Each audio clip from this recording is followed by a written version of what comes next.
Siapa sesungguhnya yang membunuh Nyonya Ana?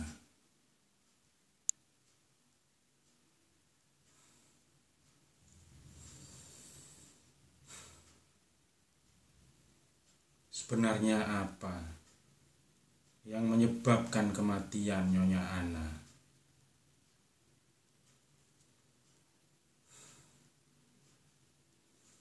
Malam itu hujan sangat deras. Kilat menyambar-nyambar, suara petir sangat keras yang bisa menyebabkan teriakan seseorang tidak terdengar oleh orang lain. Dan malam itu Nyonya Ana baru saja selesai ngobrol-ngobrol bersama 3 orang pembantunya, Mak Siti, Sri, Rini. Kemudian Nyonya Ana pergi tidur ke kamarnya, dan besok paginya ketiga orang pembantu Nyonya Ana mendapati Nyonya Ana sudah tidak bernyawa lagi.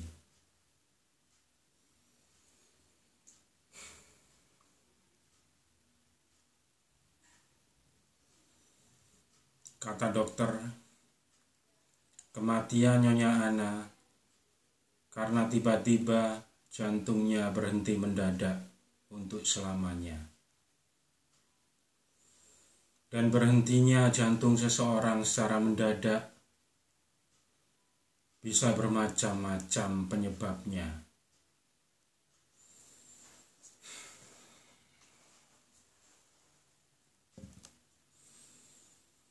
Nyonya Ana seorang janda tua. Suaminya sudah lama meninggal dunia.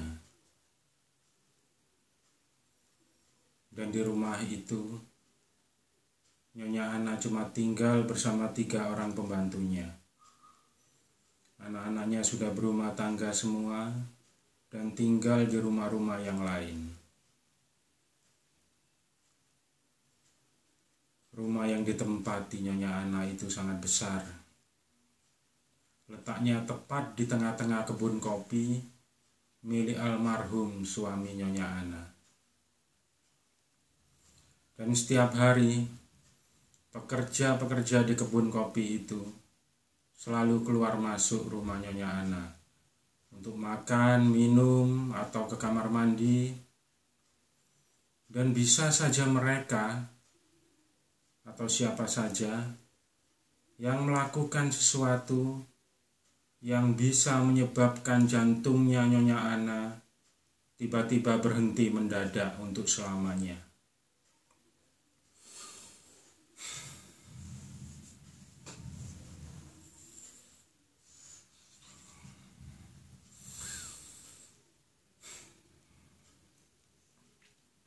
Sudah kuteliti semua yang ada di rumah itu,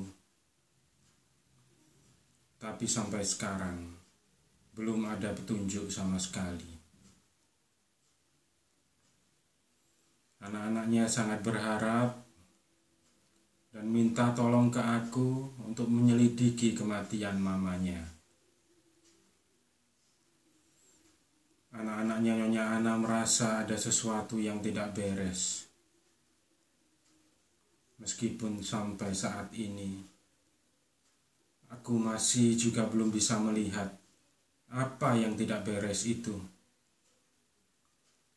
Apakah kematian Nyonya Ana memang alami? Memang sudah waktunya dipanggil sama Yang Maha Kuasa? Atau pembunuhan?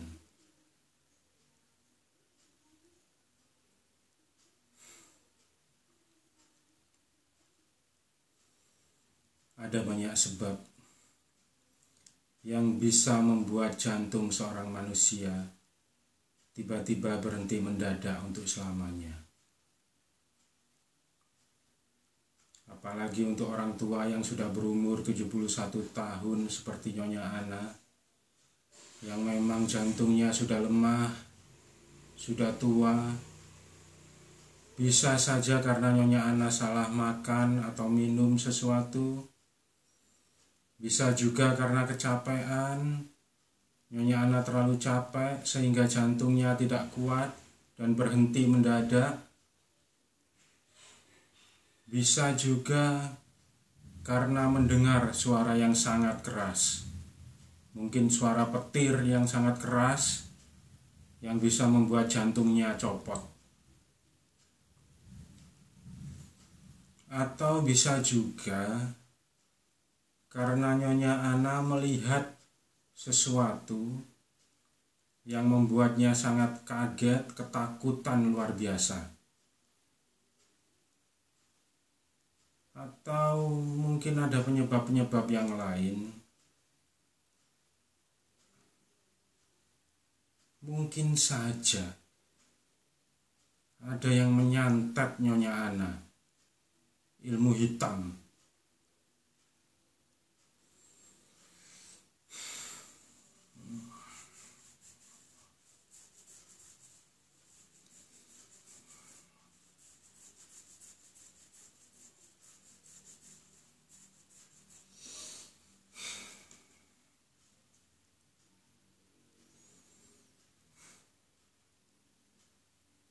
Sebenarnya aku ini bukan seorang detektif. Aku ini bukan detektif. Aku seorang seniman yang kebetulan bersahabat sangat dekat sama Tony, anaknya Nyonya Ana yang paling kecil. Dan dari dulu Tony tahu kalau aku suka sekali membaca buku-buku cerita-cerita detektif. Tony juga tahu kalau aku sangat menghayati bacaan-bacaanku.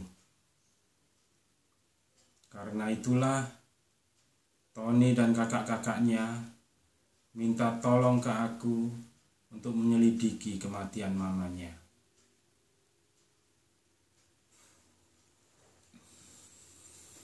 Anak-anaknya Nyonya Ana kalau menjelaskan sama orang-orang selalu ngomong kalau kematian Nyonya Ana karena memang sudah tua, kematian yang alami, memang sudah waktunya dipanggil sama Yang Maha Kuasa.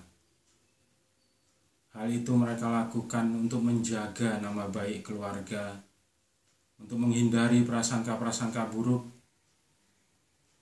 Cuma sama aku saja mereka mengungkapkan kecurigaannya dan minta tolong ke aku untuk menyelidiki kematian mamanya.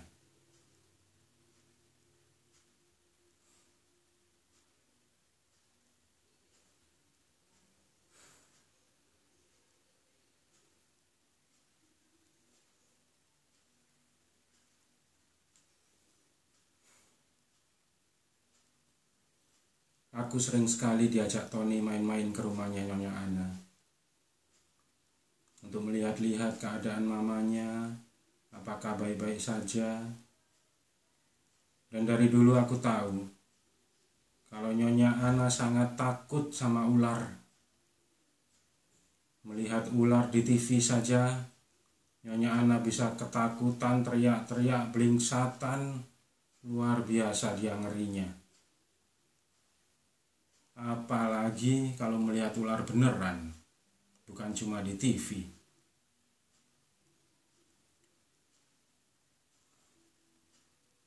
Apalagi kalau ada seseorang yang dengan sengaja menaruh ular besar di tempat tidurnya Nyonya Ana di saat Nyonya Ana sedang tidur.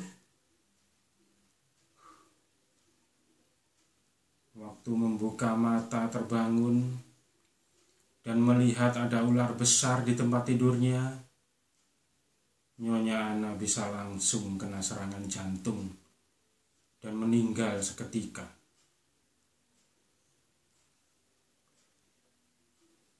Tapi kira-kira siapa yang tega menaruh ular besar di tempat tidurnya Nyonya Ana, yang kemudian setelah Nyonya Ana meninggal, mengambil ular itu lagi untuk menghilangkan jejak? Kira-kira siapa?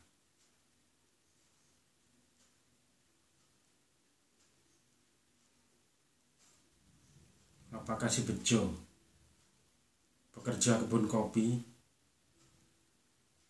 yang memang karena kecerdasannya yang sangat rendah, si Bejo ini sering sekali salah memahami omongan-omongan perintah-perintahnya Nyonya Ana. Ya jadinya si Bejo ini yang paling sering dimarah-marahi sama Nyonya Ana. Kemarin waktu pemakaman Nyonya Ana, Bejo juga datang. Dan ku amati ekspresi wajahnya, memang gak jelas maknanya. Entah sedih, entah gembira.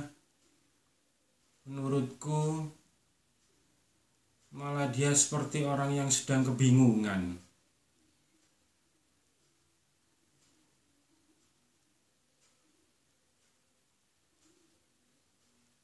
Atau mungkin Pak David yang dendam sama Nyonya Ana.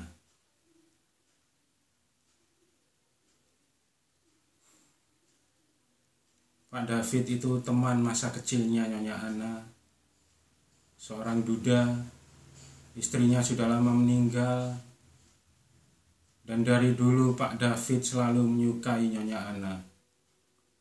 Dan sudah berkali-kali mengatakan ingin menikahi Nyonya Ana. Tapi Nyonya Ana selalu menolak. Nyonya Ana tak mau menikah lagi karena Nyonya Ana sangat mencintai, sangat menyayangi, sangat mengagumi dan memuja-muja almarhum suaminya. Dan terakhir ku dengar dari ceritanya Tony, katanya mamanya baru saja marah-marah dan mengusir Pak David dan melarang Pak David untuk datang ke rumahnya lagi.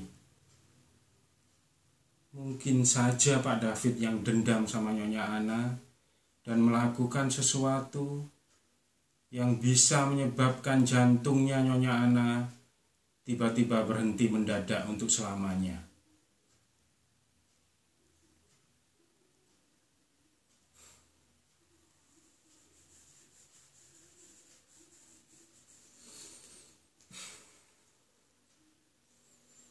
Kira-kira siapa yang membunuh Nyonya Ana? Sebenarnya apa yang menyebabkan kematian Nyonya Ana? Apakah Nyonya Ana meninggal secara alami atau pembunuhan?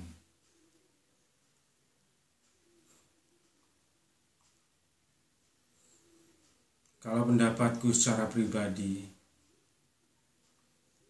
Nyonya Ana itu meninggal karena kecapean. Dia terlalu capek sehingga jantungnya tidak kuat dan berhenti mendadak. Soalnya sehari sebelum Nyonya Ana meninggal, Nyonya Ana benar-benar bekerja keras bersama 3 orang pembantunya. Masak ini, masak itu, bikin kue ini, bikin roti itu, untuk acara ulang tahun cucunya yang akan diadakan di rumahnya.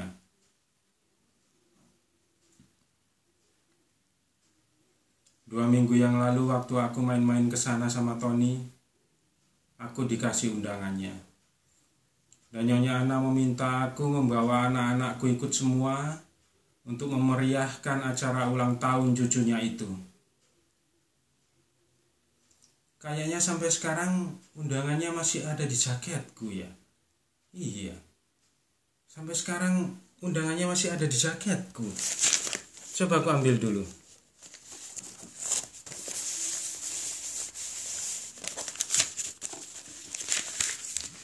Nah, ini dia undangannya. Loh,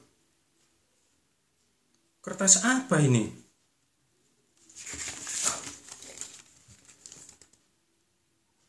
Ini tulisannya Nyonya Ana.